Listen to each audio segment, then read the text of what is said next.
ఇలా ఆలు చోలే కర్రీని ఎప్పుడైనా ట్రై చేశారా? ఇది పాతకాలం నాటి కర్రీ అండి. అప్పట్లో చాలా ఎక్కువ మంది అయితే చేసేవారు. మా ఇళ్ళలో మా అమ్మమ్మ, మా నానమ్మలు ఇలాగే కర్రీ చేసి పెట్టి మార్నింగ్ అయితే చెద్దన్నానికి ఈ కర్రీ చాలా బావుంటుందని ఇచ్చేవారు.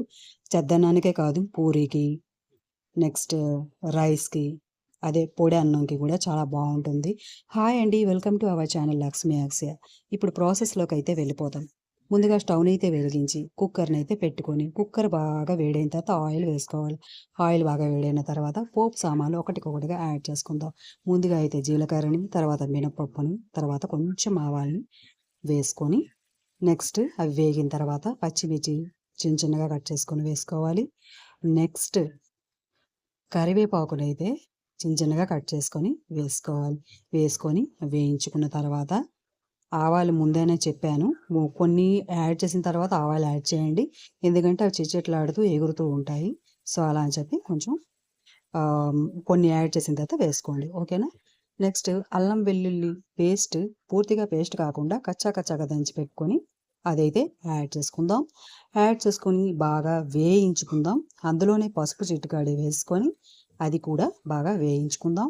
వేయించుకున్న తర్వాత చిన్న చిన్నగా కట్ చేసి పెట్టుకున్న ఉల్లిపాయ ముక్కల్ని మనం యాడ్ చేసుకొని ఆ పోపంతా వీటికి పట్టేలా ఇంకొంచెం బాగా వేయించుకుందాం. బాగా వేగితేనండి ఈ కర్రీకి చాలా టేస్టీనైతే ఇస్తుంది.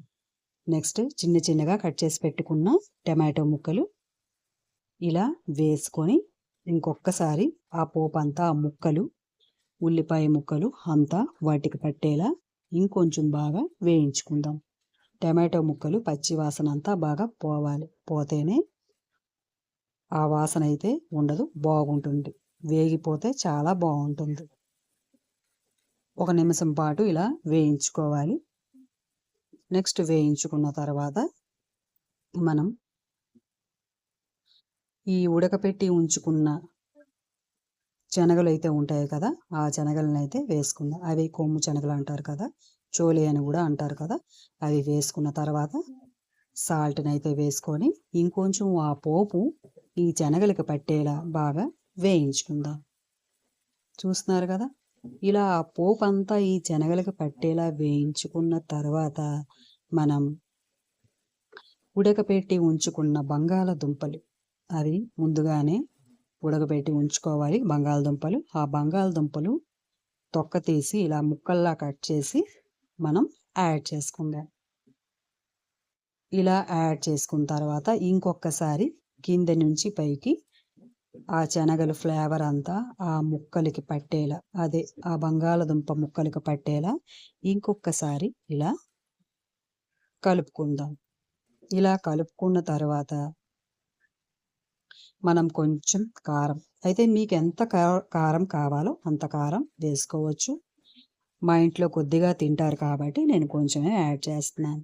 నెక్స్ట్ కొంచెం గరం మసాలాని కూడా యాడ్ చేద్దాం. లేదు అంటే చికెన్ మసాలా కూడా యాడ్ చేస్తే చాలా బాగుంటుంది. నేను చికెన్ మసాలాని యాడ్ చేస్తున్నాను. ఆ ప్యాక్ అంతా యాడ్ చేయిస్తున్నాను. చాలా టేస్టీ ఇస్తుంది చికెన్ మసాలా. నాన్ వెజ్ తిన్న వాళ్ళకి ఈ కర్రీ ఇస్తే, ఆ రోజు నాన్ వెజ్ లేదు అన్న వాళ్ళకి కర్రీ ఇస్తే చాలా ఇష్టంగా మీ మీద ప్రేమగా చూపించి మీ మీద ప్రేమ చూపించి మరీ తింటారు. అంత బాగుంటుంది. ఒకసారి ఇలా ట్రై చేయండి. ఆ ముక్కలు ములిగేంత వాటర్ని అయితే వేసుకోవాలి. ఓకేనా అండి? ఒక 2 విజిల్స్ వరకు మనం ఉంచుకున్న తర్వాత కుక్కర్ మూత తీసి చూస్తే కర్రీ ఇలా ముద్దలా చాలా బాగుంటుంది. ఒకసారి ట్రై చేయండి ఫ్రెండ్స్. నెక్స్ట్ ఇది రైస్‌లోకి గానీ, పూరీల్లోకి గానీ చాలా బాగుంటుంది. పూరీ ఉప్మాకి ఇంకా బాగుంటుంది. మీకు గనుక ఈ వీడియో నచ్చినట్లయితే నా వీడియోని లైక్ చేయండి, షేర్ చేయండి. నా ఛానల్‌ని సబ్స్క్రైబ్ చేసుకోవడం మాత్రం మర్చిపోవద్దు. ఇంకో కొత్త రెసిపీతో మీ ముందుంటాను. నేను మీ లక్ష్మీ అక్షయ ఛానల్. Thanks for watching. ఉంటాను ఫ్రెండ్స్. బాయ్.